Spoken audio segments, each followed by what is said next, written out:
On May 25, 2009, an emergency call was made to the services in Portland, USA, reporting a fire.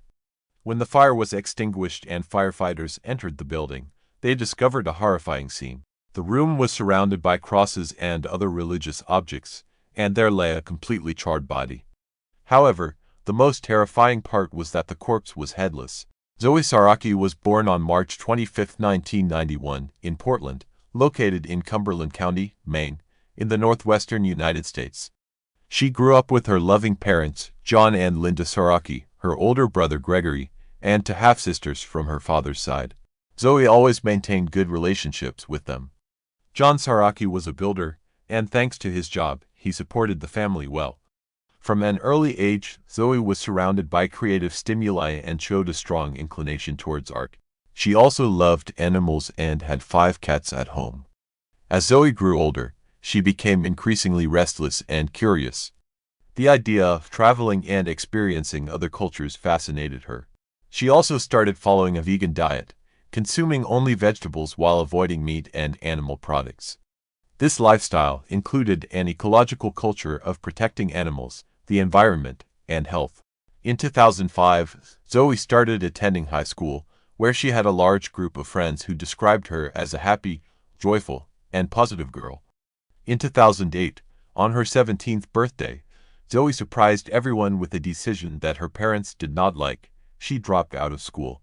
Ken Cunan, the principal of the school Zoe attended, said that the girl refused to talk and discussed why she did not want to finish her junior year. Ken remembered Zoe as very nice, and according to him, her classmates spoke highly of her. He added that she interacted a lot with other energetic and creative young people like herself. A few months after Zoe dropped out of school, she began working at a local bakery and coffee shop named Bagel Works. On March 25, 2009, her 18th birthday, she eagerly awaited getting a tattoo on one of her arms. Zoe had always admired the Austrian artist Gustav Klimt's work, and when it came time to choose a tattoo design, she was inspired by his artistry. Little did she know that this decision, intended to mark her transition into adulthood, would introduce her to someone who would profoundly impact her future. Zoe knew exactly what she wanted on her arm, so she headed to a tattoo parlor in the Old Port area. There, she met Chad Gurney, a 27-year-old tattoo artist. They seemed to connect instantly. A few days after their initial meeting, Zoe agreed to be Chad's girlfriend. The 9-year age difference didn't bother her at all. Chad was indeed a distinctive individual. He attended high school in Wells, Maine, where he made a name for himself as a lacrosse goalie, a sport involving two teams using small rubber balls and long-handled sticks. After high school, Chad moved to Lynchburg, Virginia, to study at Liberty University. This institution is well known for being led by the famous evangelist pastor, Jerry Falwell. Chad's body was adorned with numerous tattoos, each telling its own story. His skin featured dozens of drawings, most depicting aliens. One particularly striking piece was a great-toned crocodile. In the realm of tattoos, alien imagery can signify two things: a belief in extraterrestrial beings or a reflection of the wearer's sense of individuality, indicating they don't fit into this world but are unique and original. The reptile tattoo symbolized danger and hostility, a predator best avoided. In addition to his love for tattoos, Chad was also passionate about underground and alternative dance forms known as hardcore dance. This genre involves intense and sometimes aggressive movements but requires complete bodily control. It's not about self-harm. It's about releasing energy through various physical expressions like lunges, jumps, and acrobatic stunts that few dared to try. Those who knew Chad mentioned his struggle with recovering from a severe car accident for years prior. Before his move to Portland in 2005, his resilience painted him as both intriguing and complex, a man marked by his past, yet continuously moving forward towards new experiences. Chad suffered significant injuries in Alabama when the Liberty team was on their way to a lacrosse game. A local van carrying both players and coaches was rear-ended by a car and forced into oncoming traffic, where it collided with a large truck. The severe impact ejected Chad from the vehicle, leading to a near loss of his leg and necessitating approximately 20 surgeries. Due to a strong head injury, Chad underwent psychiatric evaluation, which revealed he had cognitive impairments affecting his speech, memory, and mathematical thinking. Chad gained financial independence through the seven-figure sum he received from a lawsuit following the accident. 2 years later, in 2007, he sought treatment for anxiety and depression, eventually being diagnosed with both an organic personality disorder and post-traumatic stress disorder (PTSD). In 2009, Chad traveled alone to Hawaii, with plans to continue exploring the world. This passion for travel and curiosity about other cultures led him to meet Zoe. The couple adopted a relaxed and unconventional approach to their relationship. After they began dating, Zoe and Chad agreed on an open relationship, allowing them to see other people. In May 2009, Chad traveled again, this time for a weekend in Vancouver, Canada. Upon his return to Portland, Zoe admitted that she had been with another man during his absence and allegedly had sexual relations. Initially, it appeared that Chad was untroubled by this incident of infidelity due to their open relationship agreement. However, following this confession, Chad began insisting that Zoe quit her job and join him on a personal spiritual quest in Thailand. She declined his proposal, not suspecting the grave outcome it could have. On May 25, 2009, Zoe visited Chad's apartment. Feeling very tired, she decided to take a nap. While she was asleep, Chad grabbed her by the neck, struck her on the head, and strangled her until she ceased breathing. Then, he engaged in sexual activity with Zoe's lifeless body before decapitating her. According to records, after committing the heinous crime, Chad took a shower, got dressed, and drove to the nearest gas station, where he filled a canister with gasoline. He returned to his apartment, doused Zoe's body on the lower floor with gasoline, and laid a trail to the front door before igniting the fire. Chad took a backpack he had packed for a trip to Thailand, along with a laptop and shotgun. When the apartment caught fire, he went to an ATM, withdrew cash, and checked into the Old Orchard Beach Motel. There, he got into a jacuzzi and waited. Meanwhile, a call was made to 911 emergency services about the fire. Authorities responded immediately and were able to extinguish the flames. Upon entering the building, they were confronted with a horrific scene. Among the ashes lay a charred corpse, surrounded by crosses and other religious items. A neighbor quickly called Chad to inform him that his house had burned down. The young man replied that he wasn't in town, as he had gone to his hometown of Leon, and then quickly hung up the phone. On Tuesday, May 26, Chad spoke with his best friend and confessed that he had killed Zoe. While explaining what happened, he seemed calm and rational. Chad said he was tired of the pain and couldn't restrain himself anymore. As he talked to his friend, he drove through the streets of Portland and carelessly ran a red light. A nearby city police officer stopped him. Chad insisted that his friend explain over the phone to the officer who had pulled him over that Chad had been in an accident in 2005, which might have caused mental health issues. After this interaction with the officer and talking to his friend, Chad went to the police and confessed to Zoe's murder. The police confiscated Chad's belongings, and on his computer's hard drive, a computer crimes investigation began. Investigators found a video recording labeled "Woman Half Decapitated" for suspected infidelity. At least if she cheated, she won't do it again. This evidence was later admitted in court. On Wednesday, May 27th, at the high school where Zoe had studied, her memory was honored with a moment of silence during classes. Teachers and students were informed about the incident during lunch. That same day, a room was set up in the school where social workers and counselors were available for grieving students. After some time, Christine Koo, Zoe's stepsister, made the first statement on behalf of the family. She told local media journalists that she wanted the public to know this was an unusual murder because Chad had committed many evil acts. According to Christine, detectives told her that, in a rage, Chad had attacked Zoe, sexually violated her body, and set it on fire. Then, he calmly went to a motel and got into a jacuzzi. A week after Zoe's murder, on Tuesday, June 2, 2009, a vigil was held in front of the apartment building where Chad had lived. It was a moment of consolation for Zoe's friends and family. Many strangers, shocked and outraged by the brutal crime, also attended. Estimates suggest that over 150 people gathered to pray and remember Zoe.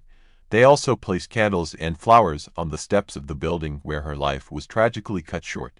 Zoe's father, John, and her stepsister, Courtney, came to the scene of the tragedy and were touched by the support of so many people. Meanwhile, the police began interviewing Chad's friends. They stated that the young man had a split personality. According to them, he sometimes portrayed himself as a person on a spiritual quest, with religious artifacts throughout his apartment and plans to travel to Thailand to study Eastern religions. Some said that Chad was kind and charming, often giving people small gifts. They mentioned that he often spoke of wanting to use the money he received from the accident for the good of humanity. At the same time, Chad enjoyed his image as a tough guy, with tattoos covering his arms and provocative, confrontational behavior. Robert Collins, a 24-year-old chef, noticed something peculiar about Chad. When Chad attended parties, people often shrugged and turned away. Robert recalled Chad once confiding in him that the only thing he identified with was pain. He even remembered that Chad had this word tattooed on his knuckles. The police and prosecution made significant efforts to gather information about the brutal crime. Deputy Attorney General Bill Stokes reported that the judge had ordered the seizure of court documents. Steve Weir, who rented an apartment from Chad in 2006, was also questioned. He mentioned seeing religious paintings and artifacts in Chad's apartment and said Chad expressed an interest in theology but did not practice it. Watson Atkinson, the owner of another tattoo parlor in Portland, shared that Chad once confessed he wanted to use his accident compensation to find himself. Watson added that Chad seemed overly focused on teenage girls. This concerned him so much that he forbade his 16-year-old daughter from interacting with Chad. Watson also noted that none of Chad's close acquaintances could have imagined how dark his thoughts were. During the initial investigation, Chad's prior medical history and mental health diagnoses were revealed. However, while in custody, several psychologists evaluated Chad and found no evidence of delusions or hallucinations. In conversations with specialists, Chad admitted having strong feelings regarding Zoe's infidelity and expressed disappointment over it. According to court documents, he claimed to be weary of the infidelity of all his girlfriends. These conversations revealed a depressed individual who began contemplating taking Zoe's life after she confessed her unfaithfulness to him. Chad told 3 different psychologists that he engaged in sexual acts with her remains because he believed he had already committed a terrible act and was contemplating what worst thing he could do next. When the trial began, a 127-minute police interrogation conducted 12 hours after the crime was introduced as evidence. Leaked during the interrogation with Detective Danham, Chad said that he and Zoe got along very well. He noted that she occasionally stayed in his apartment for about a week and that they had no arguments. Chad claimed they were soulmates and that she always tried to be honest with him. He stated that he had taken the life of the most beautiful girl he ever knew and added that he owed it to his 18-year-old victim to tell the truth. During the conversation with the detective, Chad remained composed, constantly apologized, and cried several times. Chad recounted that on May 25, 2009, Zoe was napping. She tried to fight for her life and screamed for him to stop. Chad said that when Zoe tried to resist, he hit her on the head and continued to strangle her until she stopped breathing. He then described the atrocities he committed with her body. At this point in the interrogation, Chad stated that he used 3 knives, not a samurai sword as initially thought, for the decapitation. He added that he then placed a cross between her legs and talked about everything he did while her body burned in the apartment. Describing the events, Chad constantly called himself a terrible person. When asked why he decapitated Zoe, he replied that he was trying to turn her death into a ritual of forgiveness. When asked why he did it, Chad struggled to find an answer. He then stated that he felt possessed and that on the day of Zoe's murder, everything in his life dimmed. He explained that, for several hours, he became a wild, primitive beast in his basic instincts, and that's why he committed such a monstrous act. This interrogation became an important piece of evidence presented in Cumberland County Supreme Court. During the initial hearings, prosecutors played the entire 2.5-hour recording for Judge Roland Cole. There was discussion that Chad faced a minimum of 25 years in prison and a maximum of life imprisonment. During one of the hearings in 2011, it was proposed that acknowledging his mental disorder could result in his transfer to a psychiatric center in Austria. It was established that the accused had strangled the victim in a fit of anger. However, it remained uncertain whether Chad, who waived his right to a jury trial, agreed with this. At the time, prosecutors argued that the former Liberty University student and lacrosse champion was fully aware of his actions. They brought in a psychiatrist and psychologist to testify about Chad's mental state, all of whom concluded that the young man knew what he was doing and understood his decision to brutally kill his girlfriend. The defense, however, continued to emphasize Chad's mental health issues, arguing that he was ashamed and afraid of losing control over himself. On January 11, 2012, Chad's attorney tried to convince the Supreme Court to dismiss evidence found on his client's personal computer at the time of arrest. This evidence included a gruesome video where Chad explained how to decapitate an unfaithful woman. The defense contended that this video should not have been admitted into evidence.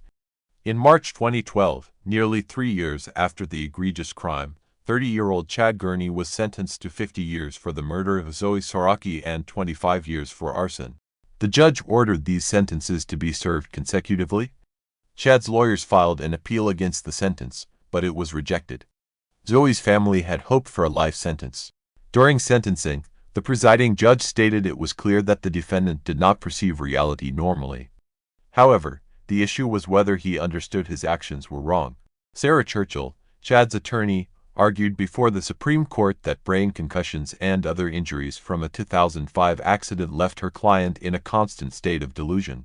She claimed the judge erred by finding Chad guilty because the search warrant should not have extended to his smartphone, laptop, and social media pages. Churchill argued that, instead of considering evidence from these devices, significant weight should have been given to evidence regarding Chad's psychosis and alienation at the time of the crime. The Deputy Attorney General countered by stating that Chad killed Zoe in retaliation for her infidelity, which he deemed a dishonorable betrayal. The deputy noted that no information from social networks was used against Chad and concluded there was overwhelming evidence proving he knew what he did during the crime. Afterward, Zoe's aunt Kathy Kosov told journalists she felt breathless seeing and hearing him during the trial, recalling her niece's agonizing final moments vividly. Monday, September 14, 2015, was remembered by 16-year-old Nolan Buchanan as the best day of his life. The day before, he had spent Sunday with his girlfriend, a traditional morning mass with his girlfriend's family, followed by a get-together with friends and a wonderfully romantic evening. Waking up on Monday morning next to his favorite girl, the teenager felt like a free, successful, and influential businessman, with the whole world ahead of him. After all, he was now the owner of Buchanan Construction. The young man was going to inherit cars, a house, land, and monetary assets. He made plans for how he would manage the family business alone and certainly do it better than his father, who brought the company to bankruptcy. It would seem, what could go wrong? Already on October 11, 2015, Nolan Keith Buchanan was arrested at Bonita High School in Bonita, California, by the El Dorado County Sheriff's Office. Nolan was incarcerated at the Juvenile Treatment Center JTC in South Lake Tahoe until June 13, 2018, when an El Dorado County jury of 7 men and 5 women found Buchanan guilty of 3 charges. The jury took just 2 hours to reach a verdict. The young man was sentenced to 150 years in prison with the possibility of parole from the 25th year of his sentence. This is how his plan to take over the family business ended. Neighbors and classmates spoke of Nolan as a model kid and a good student. As far as I know, he was a good kid, Anita High School student Campbell Ruxton would later say in an interview. He always cared about school, he seemed very kind, he was very nice. I'm even surprised he was arrested. But what really happened in the Buchanan family? Let's break down this horrific case in detail. Molly first met Adam Buchanan when she came to apply for a job at his firm as an office manager. By the time they met, Adam was already divorced and raising his son Nolan from a previous marriage on his own. The cheerful, sociable, and lively blonde immediately attracted the attention of the owner of the company. The interest was mutual. Molly fell in love, started a romance that turned into a serious relationship, and eventually moved in with Adam. Molly dreamed of a real, loving, friendly family and tried to build a wonderful relationship with her stepson. Soon, she became pregnant, and Gavin was born. People who knew the Buchanans claimed that they were a fairly close-knit family of 4. The head of the family, who owned a construction company, earned enough to ensure a comfortable life, and the family even purchased vacation property in El Dorado County, California. A small cabin sat on 19 acres in Greenwood, a rustic cabin with no electricity, water, sewer, or gas. Adam, who worked in construction, took an active role in remodeling the house, and the family began to visit there often. On September 13, 2015, at 10 a.m., members of the Garden Valley Fire Department responded to a wildfire in Greenwood Township in western El Dorado County on Highway 193 between Cool and Georgetown. Upon arrival, they found the fire had destroyed 10 acres of the property. A cabin located on the property was still smoldering but had burned to the ground. The fire department personnel observed charred remains in the ashes. The scene of the fire was not touched, and at 11 a.m. firefighters called the El Dorado County Sheriff's Office. No one had yet realized what was at the scene. Firefighters were almost certain that the victim of the wildfire was a pet trapped in the house. The arriving coroner was faced with a daunting task. The remains of the house were still smoldering, and there was no way to examine the inside of the house. They had to wait for the flames to finally die down and for the temperature to drop slightly. As the coroner examined the house, he smelled the sweet odor of burnt flesh and later discovered a human skull and a burned chest. It appeared that the tragedy had claimed someone's life. The officer requested backup. Officers from the sheriff's office arrived and conducted a thorough examination of the scene. The conclusion was obvious. The small, secluded, and remote cabin was not the primary residence of its owners. Rather, it was most likely a country cabin where people came to vacation. A Dodge truck and trailer were found on the property adjacent to the cabin. It was possible to run the license plates and find out who the car belonged to. The owner might have been the victim of the wildfire. It didn't take long to find out that the vehicle and trailer belonged to Buchanan Construction, a company owned by a man named Adam Buchanan. The man in question lived 160 miles from the scene of the accident, about 3 hours away in Bonita, California. This information confirmed the assumption of the police, who decided that the house was just a country residence for those who vacationed there to escape the hustle and bustle of the city.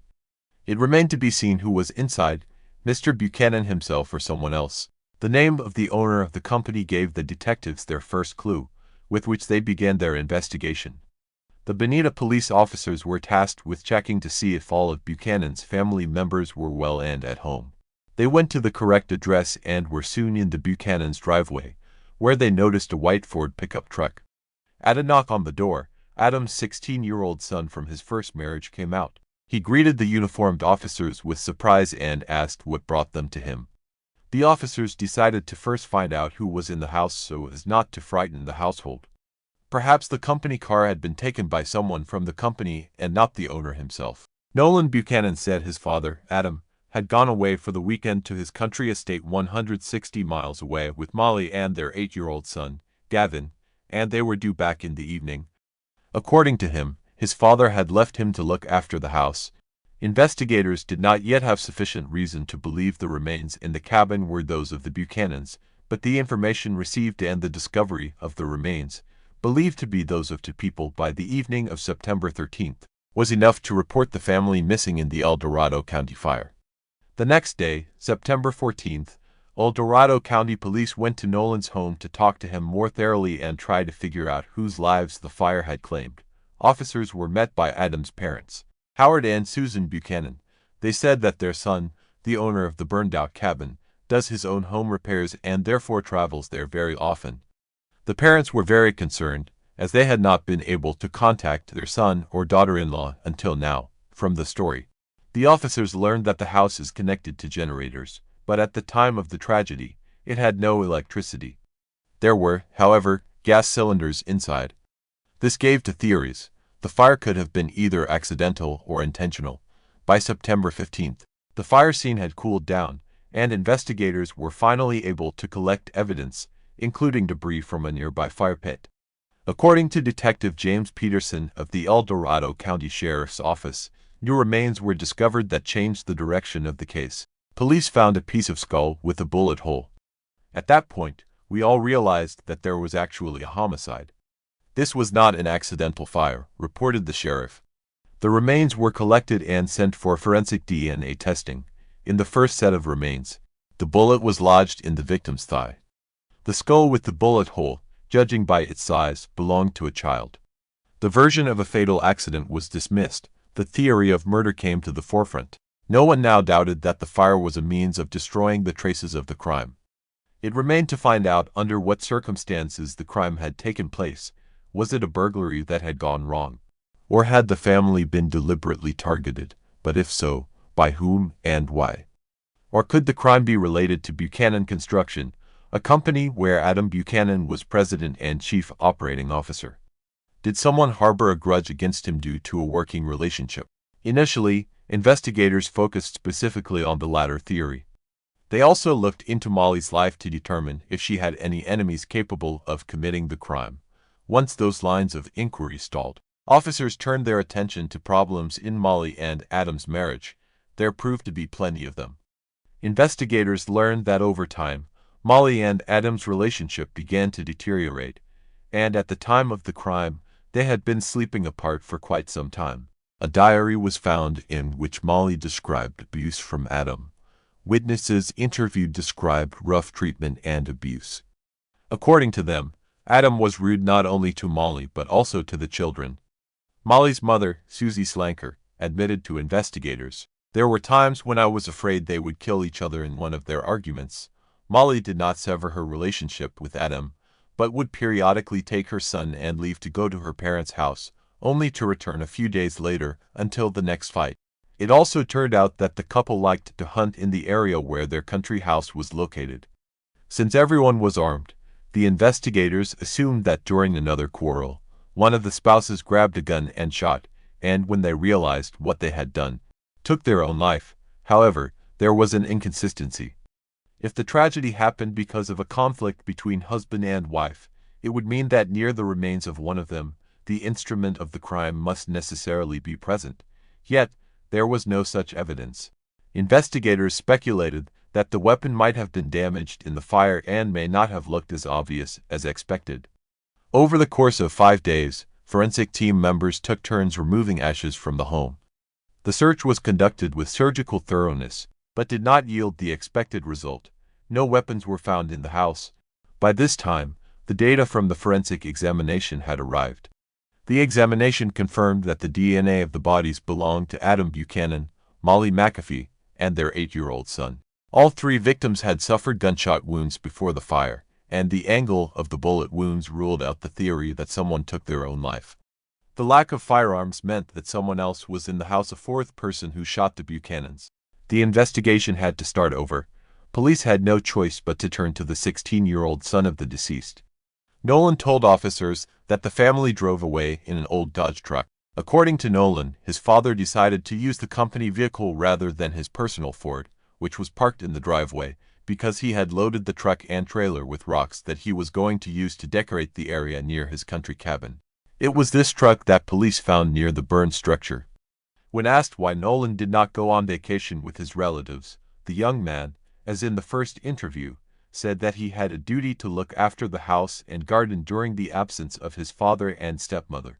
Nolan also said that they had a neighbor growing forbidden grass on the edge of the Buchanan property, which caused his father to have frequent arguments with this neighbor. Adam often demanded that the neighbor stop planting the grass and threatened to go to the police. Talking about the family business, Nolan told of the company's financial difficulties. Things were not going well. The company was undergoing downsizing, and the number of employees was down to 5. From what his father said, the debts associated with the business were increasing rapidly. So now, the investigation had a lot of useful information, and the detectives had a suspect, a neighbor, especially since, in that area, violent crime was often linked to the cultivation of illegal herbs. Detectives felt that the threat of going to the police could have led to the murder of Buchanan and his family. The problem was, no one had any idea which neighbor they were talking about. Investigators canvassed the neighborhood, interviewing all the homeowners in a row. The tactic was successful. They found a man who confirmed the story of a quarrel with Adam over growing a forbidden crop. But according to him, after a sharp conversation, the conflict was over. The neighbor had an alibi, and another version turned out to be untenable. What remained to be dealt with was the financial crisis that had hit the family's business. On September 18th, the police visited Adam's company and interviewed the employees. Nolan's words were true. The company was in a sorry state. It was threatened with bankruptcy as the amount of debts exceeded $30,000. Because of this, some employees were fired. It turned out that some of the former employees were extremely dissatisfied with the reduction and therefore could be involved in the crime. That's where investigators got lucky. Over the weekend, the local high school organized a community cleanup day. The students were clearing debris from a business park just a mile from Adam's construction company. It was there, on September 19th, that a small purse with a wallet and identification cards belonging to Molly McAfee and Adam Buchanan was found under one of the bushes. A .22 rifle was lying nearby. Detectives immediately went to the scene of the discovery. The county sheriff's office made a new assumption. The perpetrator had massacred the Buchanan family with the found rifle and, covering his tracks, had taken their documents from the crime scene. The discovery was important because it meant that someone had traveled all the way to Greenwood to kill the family and then returned to Bonita to dispose of the bag and murder weapon. It appeared to be a Bonita resident. The proximity of the evidence found to the location of Buchanan Construction strengthened the theory that the boss was massacred by one of the disgruntled employees.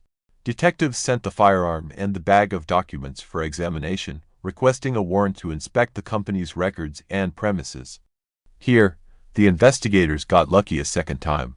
During the search, they gained access to a video surveillance camera installed on the firm's premises.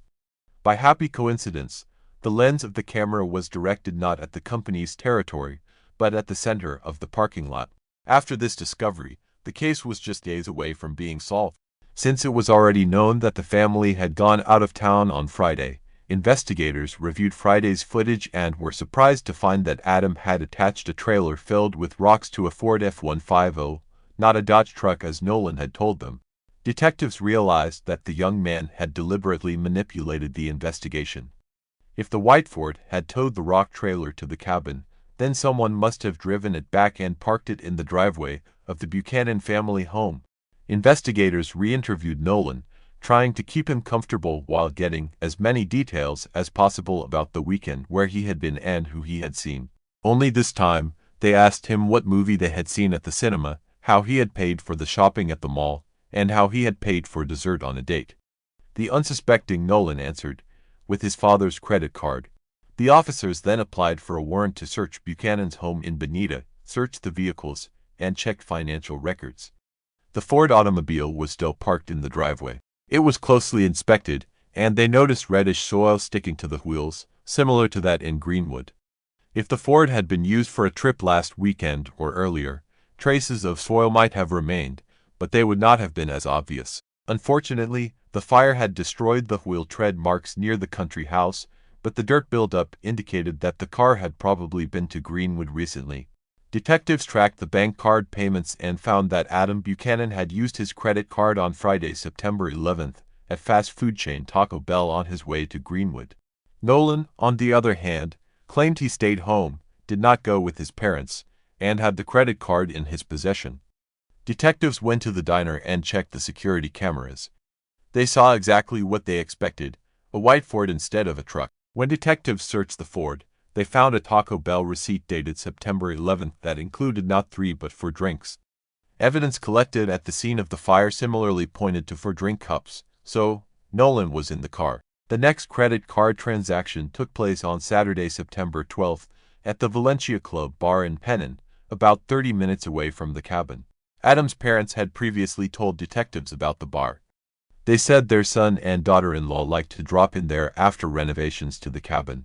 Security cameras recorded the time the couple left the bar, and traffic cameras on the highway helped track the couple's route. A Ford F-150 headed toward the Buchanan cabin around 2:30 a.m. on the day of the fire, and at 3:30 a.m. drove in the opposite direction.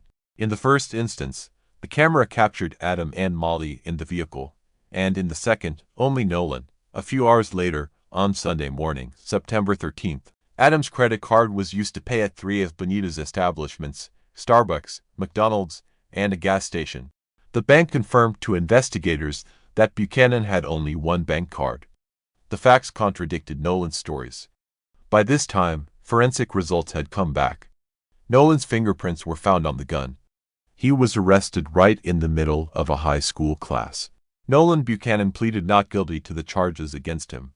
He attempted to distort the story and claimed that it was his father who shot the family, after which he pointed a rifle at him.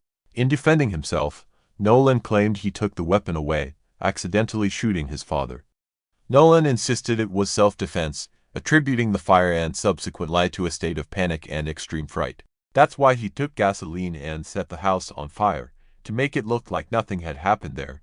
The defense continually focused the jury's attention on Adam's abuse of his own son and other family members.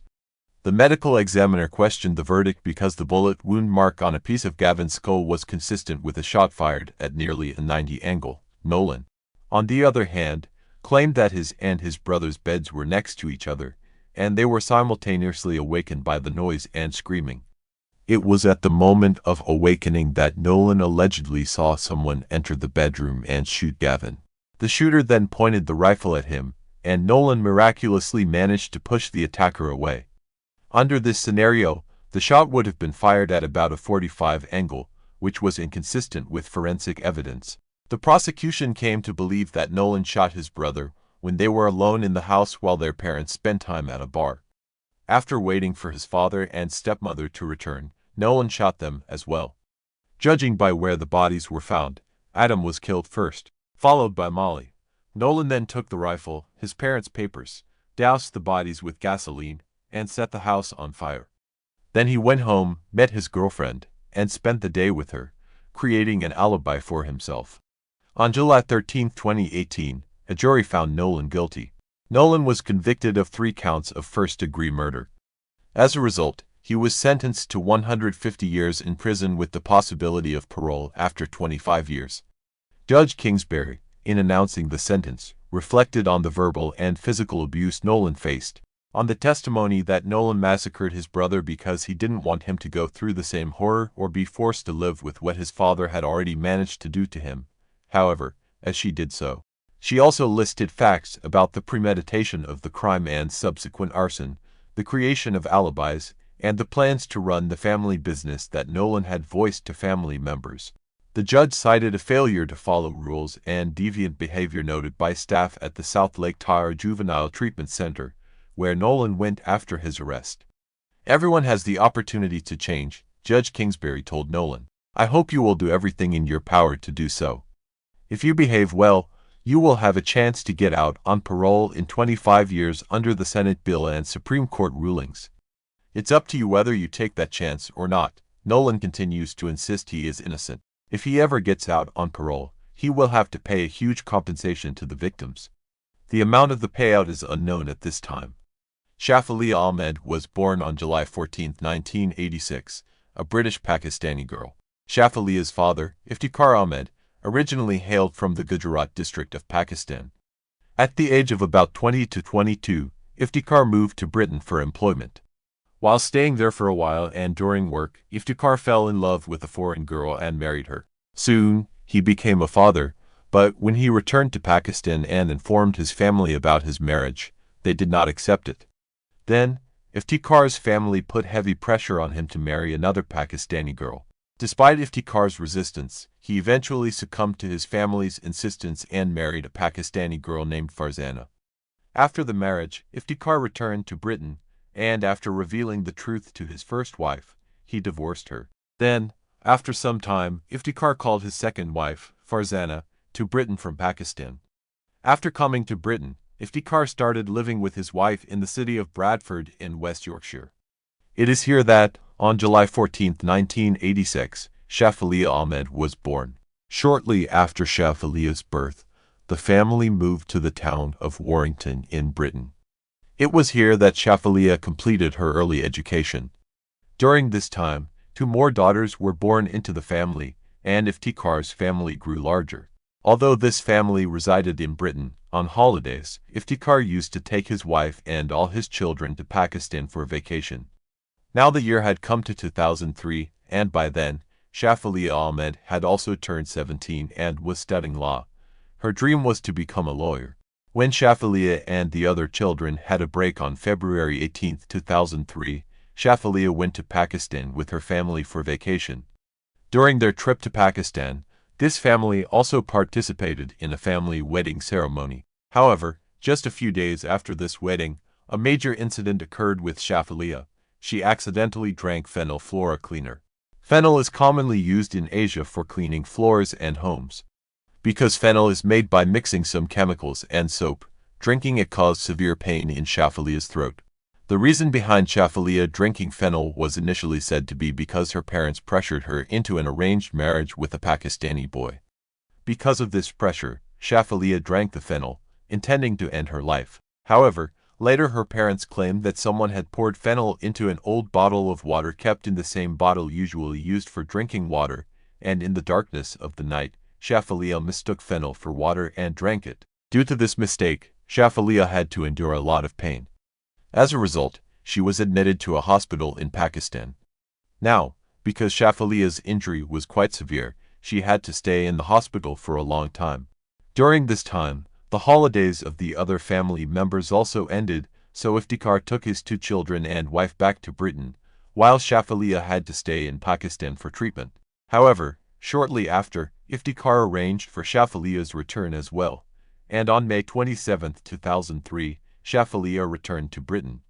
Straight from the airport, Shafalia was admitted to a hospital for treatment through an ambulance. After several months of treatment, Shafalia's throat healed considerably, and now she rejoined college. Alongside college, she also started a part-time job. But on September 18, 2003, a college teacher noticed that Shafalia Ahmed hadn't been coming to college for the past week.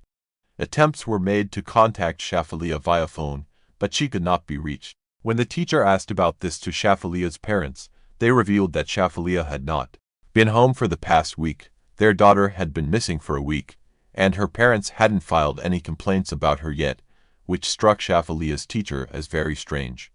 Immediately after this, they informed the police. Upon filing the case, a police team arrived at Shafalia's house for investigation, and questioning began with her parents. Shafalia's parents said that they last saw Shafalia at their home on September 11, 2003, and since then, she hadn't been seen. Upon this, the police asked, "When your daughter has been missing for a week, why haven't you filed a complaint with the police yet?" To this, Shafalia's parents responded that this was not the first time Shafalia had been missing from home for a few days. It had happened several times before. To confirm this, when the police checked the records, it was revealed that Shafalia had been missing from home several times in the past. The first time was when Shafalia was only 12 years old. She went missing with her younger sister on March 10, 1998. Because of this, her parents had also filed a missing report for both their daughters with the police. However, at that time, Shafalia returned home with her sister as evening approached. According to records, Shafalia ran away from home for the second time on November 25, 2002. Once again, her father, Iftikhar Ahmed, filed a missing report for his daughter. After extensive searching, Shafalia was found by the police sitting in a park. According to police records, for the third time, Shafalia left home with a friend on February 3, 2003. This time, Shafalia did not return home for 2 days, and then on February 5, 2003, she went to a safe house for orphan people and filed a report against her parents for domestic violence and mental abuse. After the report was filed, the police officer spoke with Shafalia Ahmed and her parents, and after everything was cleared up, Shafalia returned home. After this, on February 18, 2003, Shafalia, along with her 2 sisters and parents, went to Pakistan for a family function and disappeared from there shortly after returning to Britain. Now, looking at old records, the police also suspected that Shafalia Ahmed may have gone somewhere again this time and would return home in a few days. Therefore, the police tried to find Shafalia in all those places where she could have gone. However, even after a few days, the police could not find any trace of Shafalia anywhere. Considering Shafalia's history of running away from home before, the police showed a little laziness in the investigation this time. After this, some local media started making an issue out of the police's laziness. As a result, the demand for a thorough search for Shafalia increased at the local level. Due to the progress in the Shafalia missing case, the police accelerated their investigation. Subsequently, they discovered numerous poems written by Shafalia at her home. These poems revealed her dissatisfaction with her household environment. Her parents wished for Shafalia to lead a traditional Pakistani girl's life, but she favored Western culture. Through her poetry, she expressed this pain. As Shafalia's poems reached the public, the case gained momentum, putting pressure on the police to find her. Consequently, law enforcement intervened, intensifying their search efforts in places Shafalia could have visited. Eventually, CCTV footage confirmed Shafalia's identity to her parents, confirming that the girl in the footage was indeed Shafalia Ahmed. A few days after Shafalia went missing, her parents identified her, made the police believe that at least Shafalia was alive. However, a new turn in the case occurs when the CCTV footage shows Shafalia's class teacher. When the picture is shown to Shafalia's class teacher, they say that the girl in the photo is not Shafalia Ahmed. Some other people also confirm by watching the CCTV footage that the girl in the footage is not Shafalia. Now the police find it very strange that Shafalia's parents themselves did not recognize their daughter from the CCTV footage. The police had many questions in their minds, and to find the answers to those questions, they secretly installed some audio recording devices at Shafalia's home. The police were listening to everything that was happening in Shafalia's house through an audio recording device. According to the recording, one day, Iftikhar is heard saying, in Britain, "If you kill 40 people and there is no evidence against you, then the law here can't do anything to you." Additionally, one day, Iftikhar Ahmad is heard saying, "If the police collect DNA samples from inside the car, what could happen?" Furthermore, the audio recording device captures some suspicious conversations that lead the police to suspect that perhaps Shafalia's father had something to do with his daughter. Now, because the police start to doubt Iftikhar Ahmed, they use his audio recordings as evidence. On December 18, 2003, the police arrest Iftikhar and his wife, Farzana Ahmed, along with 5 other family members, on charges of murdering Shafalia and hiding her body. The police had arrested these people solely on suspicion, hoping that during the investigation, some concrete evidence would be found against these individuals. However, no evidence was found against any of the arrested persons, and eventually, the police released them all. It had been a year since 2004, and there was still no evidence in the case of Shafalia Ahmed. The police were engaged in efforts to locate Shafalia. Meanwhile, floods occurred in the famous Kent River flowing from the Sedgwick area of Britain. When the floods were under control, the body of a girl was found in extremely poor condition on the banks of this river.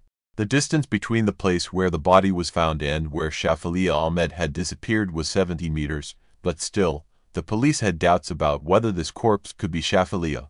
However, to confirm this, DNA samples were collected from the dead body and then matched with the DNA of Iftikhar and Farzana. In this case, a major twist occurs when a body washed away in the flood matches the DNA samples of Iftikhar. This meant that the body washed away from the river was not someone else's but Shafalia's. This finding in the search for Shafalia Ahmed, whom the police had been looking for the past year, now reached the police itself in the form of a corpse. Now the biggest question in front of the police was who and why murdered Shafalia Ahmed. However, even before the statements and actions of the corpse's parents, there were doubts, and in 2003, these 2, along with 5 others, were arrested. Therefore, once again, Shafalia's parents are arrested and questioned. The trial of this case is also ongoing, but even this time, no allegations can be proven against them, which leads the police to release them again. However, after that, the police detain some other suspects and proceed with the investigation against all of them. But despite many efforts, the police cannot reach the murderer. As time passes, people slowly start to forget about Shafalia Ahmed's case. Shafalia disappeared in 2003, and now it was 2010. It had been 7 years since Shafalia's death. By now, Shafalia's family had also moved on from the incident and had become busy with their daily lives. But then, on August 25, 2010, a major theft occurs at Iftikhar Ahmed's house. By now, Iftikhar Ahmed's family had already become the center of attention in the city due to their daughter's disappearance. When a theft occurs in their house, it starts making headlines on the front page of newspapers. This once again puts heavy pressure on the police. Despite working honestly, the police quickly get involved in the search for the thief. After many days of hard work, the police make a revelation that surprises everyone. They arrest not someone else but Iftikhar Ahmed's daughter, Alicia Ahmed, on charges of theft in the house. In fact, Alicia was Shafalia's younger sister. According to Alicia, she didn't get as much money from home, as she demanded and needed. Because of this, she orchestrated the theft of her father's money at her own home. However, while the police solved the theft case very quickly, they spotted an opportunity here. Now, they start talking to Alicia about her sister Shafalia, who disappeared many years ago, and reopened the file related to the Shafalia case. In the initial conversation, the police suspect that Alicia knows something about the disappearance of Shafalia that the world is still unaware of. The police officers try to uncover what happened to Shafalia, but Alicia refuses to cooperate with them. However, the police then tell Alicia, "You have orchestrated a theft in your own house, which could lead to a long prison sentence for you. But if you can provide any information about Shafalia that nobody else knows, your sentence could be significantly reduced." Afterwards, when Alicia reveals some details to the police, everyone is left stunned. Alicia explains, "It was not someone else but my father, Iftikhar, and my mother, Farzana Ahmed, who had beaten Shafalia Ahmad in front of all of us sisters. Then our father put a poly bag over her face, and due to suffocation, she was dead. Then he placed Shafalia's body in his car and threw it into the distant jungle. However, due to the flood, the body drifted to the riverbank from the jungle." According to Alicia, Iftikhar and Farzana did not like their daughter's modern lifestyle at all. On the surface, Shafalia started falling in love with a boy, and when this matter came to light, Iftikhar and Farzana quickly tried to arrange Shafalia's marriage with their preferred boy. When the family goes to Pakistan for a family function, there is an attempt to forcefully marry Shafalia to a boy there, but she refuses to marry. For this reason, she consumes fennel, after which her health deteriorates, and her marriage does not happen either. When Shafalia returns to Britain, her family members insist on arranging her marriage with a boy of their choice. But when Shafalia repeatedly refuses this marriage, her father gets angry. At first, he beats Shafalia in anger and then covers her face with a polybag. Due to suffocation, Shafalia Ahmad dies here.